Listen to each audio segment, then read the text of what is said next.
Joining me now to talk about this, former strategist to President Trump, Fox News national security strategist Sebastian Gorka.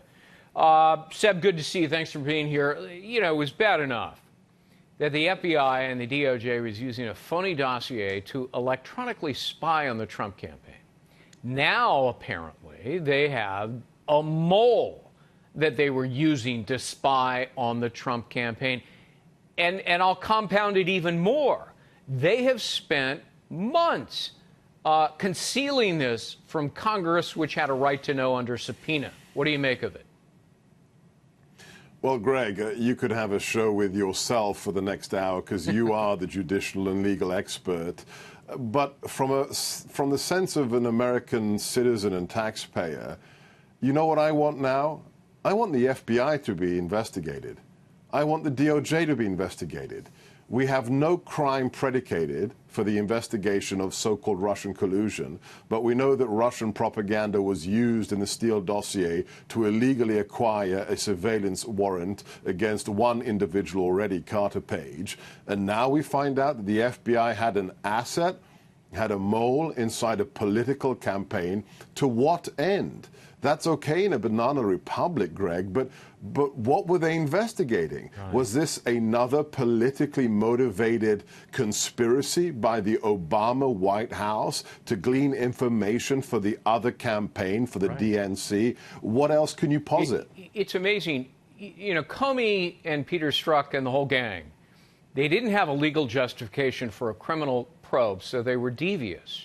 They launched a counterintelligence probe. But now we've learned from the chairman of the Intelligence Committee, they didn't have any intelligence to justify the counterintelligence probe. That's the chairman's statement recently. Does the president, do you think, need to declassify, use his authority, declassify everything that he can possibly in order to get to the bottom of this? I've spoken to the president since I left the White House, and I have commended him for his attitude of staying at arm's length from all of these investigations, of staying outside of the process, which is commendable.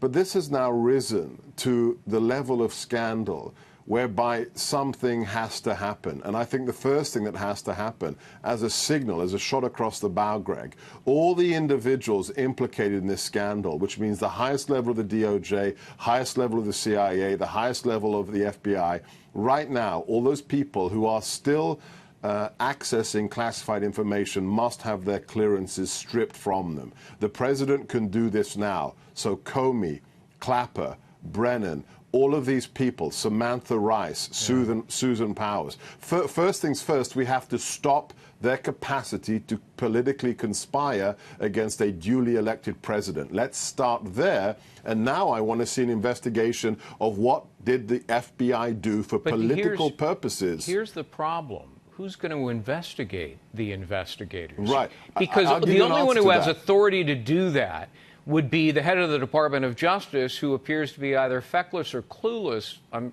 referring to Jeff Sessions. And it appears that Rod Rosenstein, who's been doing the stonewalling and covering up and concealing of evidence, he's not about to investigate the investigators. He'd have to investigate himself. I give you a very simple answer, and I've said this before. There are thousands of agents in the FBI. You need to go to real America. Get out of the bubble. Pick an SSA. Pick somebody. I don't care where they are. They can be in Denver. They can be in Little Rock. Pick a senior supervisory special agent who has a sterling track record with one proviso, Greg. They have zero connections to the swamp.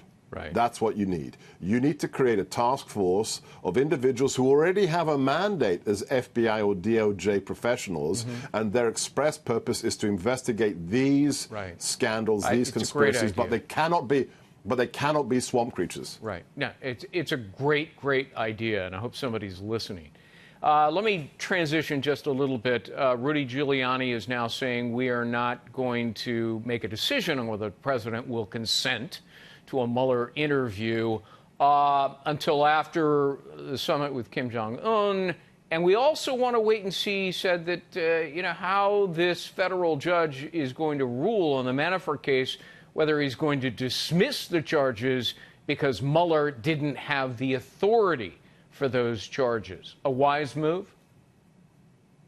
I think they should go even further. I think they should declare right now. They should put their cards on the table and say the precedent law, the law of precedents, the case law is all out there. You've heard Victoria Tunsing, Joe DeGenoa. You cannot subpoena a sitting president, and he will not give an interview. End of story. As I've said, you can subpoena him, but he can ignore it, and you cannot compel him to do so, because the only compelling method would be to hold him in contempt, which would remove him from office, and the law does not allow an unelected single individual to remove the President of the United States. Only two ways. The only way you get rid of a president is if he dies, if he resigns, or if he's impeached. That's right. Robert Mueller cannot remove him. End of story. Sorry, Mr. Mueller.